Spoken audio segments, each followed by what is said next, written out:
மேஷ ராசி நண்பர்களே, உங்கள் ராசியின் 4ஆம் இடம் என்கிற மண் மனை வாகன யோகம் மற்றும் தாயார் சுகம் இதெல்லாமே கொடுக்கக்கூடிய ஒரு நல்ல ஒரு ஸ்தானத்துக்குரியவர் சந்திரன். அவர் மன்னத்துக்கு காரகன், ஆத்மாவுக்கு காரகன் சூரியன், உடலுக்கு காரியனான இந்த சந்திர பகவான் உங்கள் ராசியின் 7ஆம் இடத்தில் இருக்கிறார். அதனாலே இன்றைக்கு கலத்திரத்தின் மூலியமாக கணவன் மனைக்குள்ளே நல்ல அந்யோன்யம் சுகங்கள் உண்டு. இன்றைய நாள் மகிழ்ச்சியின் ஒரு ஆரவாரம் இருக்கும், மனதிலே அமைதியும் இருக்கும். செய்கிற காரியங்கள்லாம் இன்றைக்கி தெளிவாக செய்வீங்க. இன்றைக்கி நிறைய யோசித்து செய்யக்கூடிய காரியங்களும் உண்டு. நிறைய பரபரப்பாக இருந்தாலும் அதில் சிலதெல்லாம் இது விட்டு போகக்கூடாது, அது விட்டு போகக்கூடாது கணக்கு வச்சு பண்ணக்கூடிய நாள். அதனால் இன்றைக்கி கரெக்டாக இருப்பீங்க.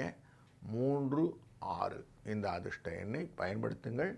உங்களுக்கு தெளிவான சிந்தனைகள் நிரந்தரம் இருக்கும். வாழ்க வளத்துடன்.